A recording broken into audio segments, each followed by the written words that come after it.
I just got stopped by a ranger. She was very stern. She asked me what my start date was after giving her my permit that said the 26th. I was like, April 22nd. And it was like, full stop, give me the rundown about why that's bad and what the permit system's for. I think most people agree that the permit system in its current iteration is pretty flawed. But I'm like, hey, I'm starting with 2 friends and we did the lottery and this is the closest we could get. And one of them, Maynard, emailed the PCTA. I was like, I'm trying to start not just with a friend, but someone else who's my partner. Like we live together. We're definitely starting together. And all they said was wait till the next lottery in January. His place in that one was even worse, even though he took off work for it. And he emailed them again, and they were pretty much like, thank you for your suggestions. So, and he explained that to her. But she's like talking to me about why. And you know, never be argumentative with a ranger. They're just trying to do their job and take care of the wilderness. But he's like, well, if I had started 4 days late and they just took 2 zeros or 4 zeros in town and wait for me, and then like 4 days in, 5 days in, I catch up to him, what's the point?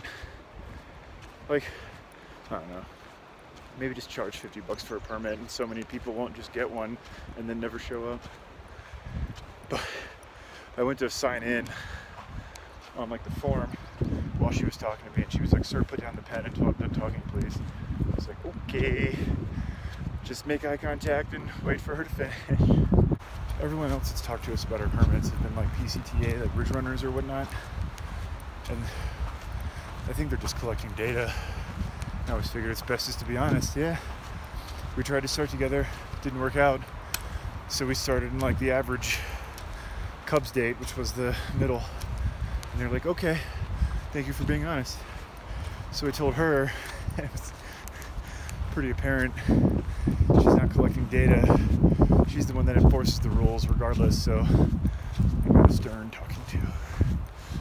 But hey, we're out here, and she didn't make us unpack our packs and show her our bear cans, which was great, because that was a while in packing this morning. And so heavy. Ooh. No, recording it. Alright guys, eyes wide. Eyes wide.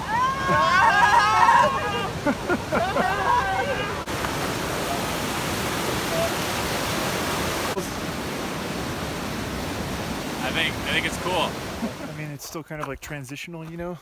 Still getting some desert stuff. Lots of heat, of course. But giant pine forests all around. Just came up a decent little climb, and it's kind of cruisy, I think, for the next mile or so. And there's a river or a creek that I'm gonna soak my feet in and maybe eat some lunch. But look at this. It's definitely too early to tell, but I'm starting to wish I had my hammock instead of this tent for the Sierra. Because the Sierra is already probably gonna be gnarly.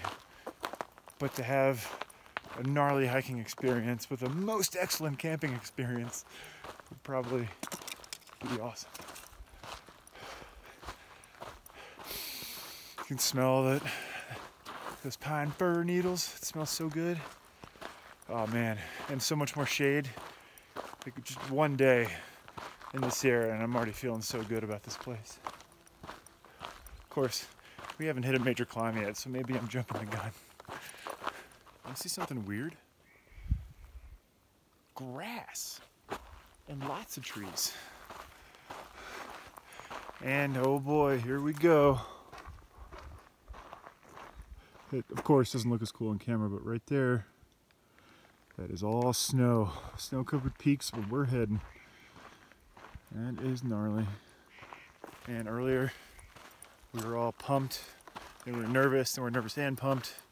And last night, I was kind of just like, wasn't even really thinking about the trail beyond that night. I don't know, I was in a weird mood. But now that I'm like, we're here, we're carrying the weight. I've got, in this sucker, big old bear can, and my food bag, both mostly full. Ice axe, all that good stuff. And now that we're out here, I'm feeling pumped, man. I've already seen a few smaller animals that I haven't seen before in the desert. I'm seeing grass, I'm seeing snow. Yeah. Walking through this meadow for a while now. I'm gonna stop and water up at this creek and maybe find some shade up in those trees for lunch. Man. This really nice song playing. I was with a group of 7 people and all of them have dropped off one by one to like have lunch or take breaks or whatever. And I just kind of felt like I had this whole walk through this meadow, walking into that mountain like all by myself. And there was this really nice song playing and I just was having one of those magic moments on the trail that usually doesn't happen till like the evenings when I know I'm almost done for the day and there's like a pretty sunset. But like you can see like a small creek or lake down there. Good day already. We're just walking up this, it's almost like a red carpet leading us to the mountains, which I know we're going to be falling down soon and laughing and cursing and everything, but I had a big dumb kid grin on my face the whole way here.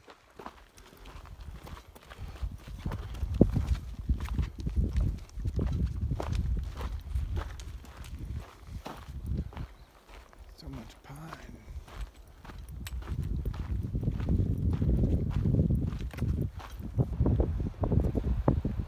Look at this spot. It's terrace camping. I think this is awesome. They're all so beautiful.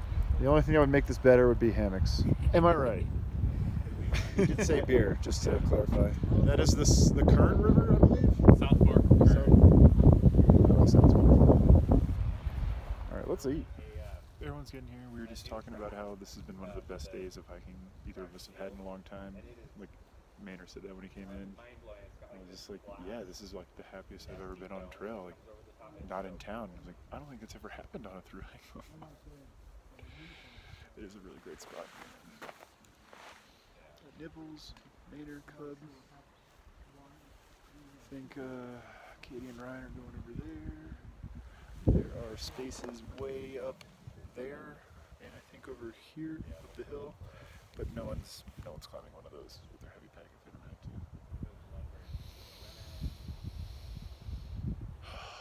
This place is awesome.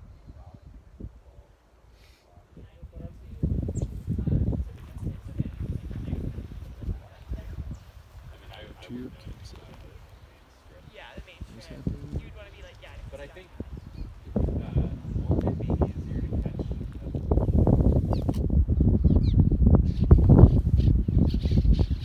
Oh my goodness.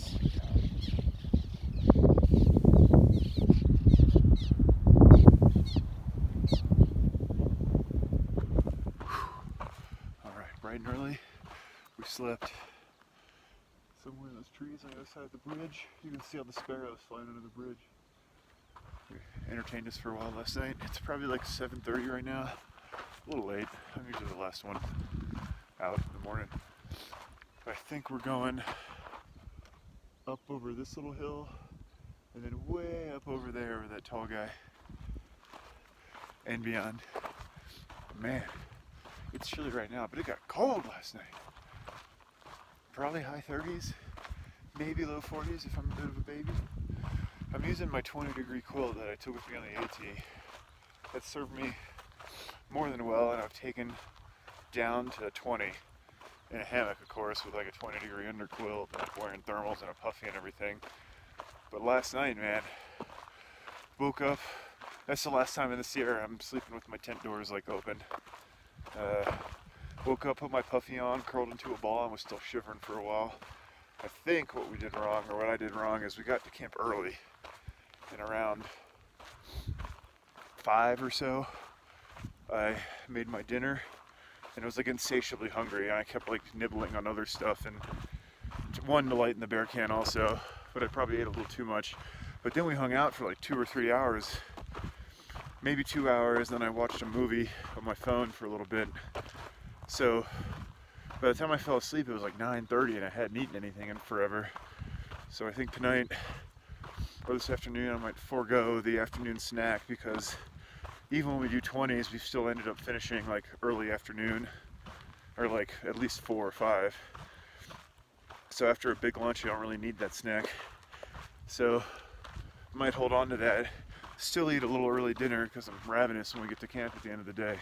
And then eat that snack right before bed, and hopefully that'll give my body something to burn. Otherwise, might get a little too skinny out here. Which doesn't seem possible for me right now. Seems like a pretty awesome place to get water. And we got the first Sierra snow. And like another 1,500 feet on this climb. Down to lunch, up to camping at like 11,000, which will be the highest I've been so far. Been cold, very cold. That big guy is Whitney. We are climbing that and all of those suckers. Whew. This place is awesome. Today's been pretty rough. We had a huge climb, which wasn't so bad. Whoa. Let's check this out, hang on. Pretty sure Whitney is covered by that hill, but it's the other side of that white guy. We're going over those. I don't know what that is way out there. Some awesome rock formations as well. But after we got to that first climb, it was so snowy, over 10,000 feet. Eventually, it took us a long time. There was some trailblazing going on, some bushwhacking. Everyone's following the wrong footsteps instead of the trail, which was covered in snow. And then, it took forever. Just every step, you know, all your muscles are flexing. You're trying not to slide down the hill. A few people pulled out their ice axes. Not that it was dangerous, it was just like no one wants to have to climb back up. But we got to the top and saw that the downhill was even worse, steeper. Finally put out the old micro spikes. And then 7 or so miles of decent downhill or flat. But now we're going on 4 miles uphill. I think it's another 2,000 foot climb at elevation. And we all this heavy weight, spikes, axes, bear cans, long food carry. It's been a long day. Whew. Man, it's been tough, but I'm loving this pine forest. It smells so good, looks so good, way better than the desert. The hammock nerd in me is filled with envy. Saw a lady at our campsite last night, had a hammock, and I was like, oh. Every like pair of good trees I see, I'm just like, ah, that's where I'd hang. But oh well. Still beautiful campsites. Okay, almost there.